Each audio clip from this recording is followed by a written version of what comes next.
The United States was formerly a territory of Great Britain. What most of us don't know is that while the national anthem, written in 1814, commemorated our independence from Great Britain, it also commemorated slavery and certified a divided nation. The third stanza of the national anthem goes something like this. And where is that band who so vaultingly swore that the havoc of war and the battle's confusion, a home and a country, would leave us no more? Their blood had washed out their foul footsteps' pollution, and no refuge could save the hireling or the slave from the terror of flight or the gloom of the grave. And the star-spangled banner in triumph doth wave over the land of the free and the home of the brave. Great Britain guaranteed enslaved Africans their freedom had they won the Revolutionary War. What would you do? Juneteenth is celebrating the ending of legal slavery in the United States. Just to give a little history, how it first came about was a question from Frederick Douglass. And for those of us who don't know who he was he was a slave for most of his life, but he freed himself, brought his own freedom, and became very notable as an abolitionist and actually as a politician. He worked in the White House.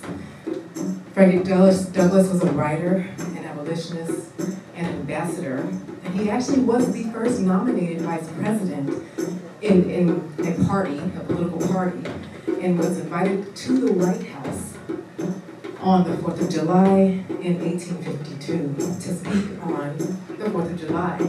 And feeling insulted to talk about freedom and independence as a former slave while slavery was still legal, he wrote an amazing speech that has become popular all over the world, and also wrote a book called What to the Slave is the 4th of July.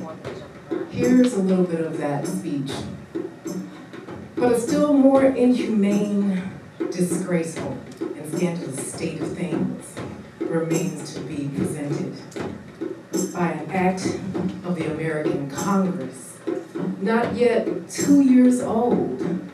Slavery has been nationalized in its most horrible and revolting form. By that act, the Mason-Dixon line has been obliterated, and now New York, Virginia, any state in the United States has become the power to hold, hurt, and sell women and children as slaves, and remains no longer a merely state institution in the South, but is now an institution of the entire United States. So I ask you, to what is the 4th of July to the slave? And the Mason-Dixon line was formerly the line that separated the slave-ridden South from the free North.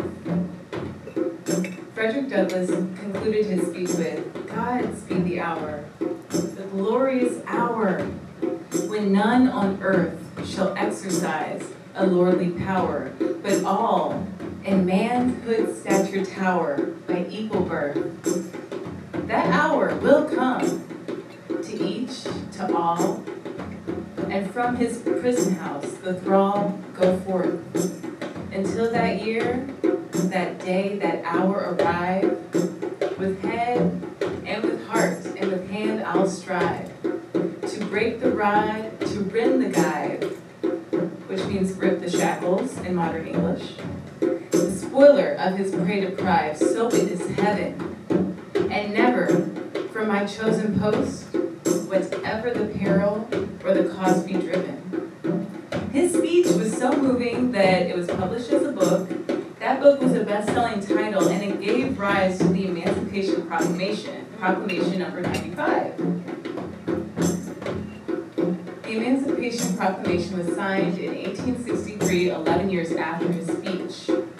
And yet, enforcing the Emancipation Proclamation took the integrity of slaveholders. So, needless to say, it took a few years before the Emancipation Proclamation was fully ratified. And the first celebration was said to have happened in 1866 and became an official holiday 200 years later in 2021.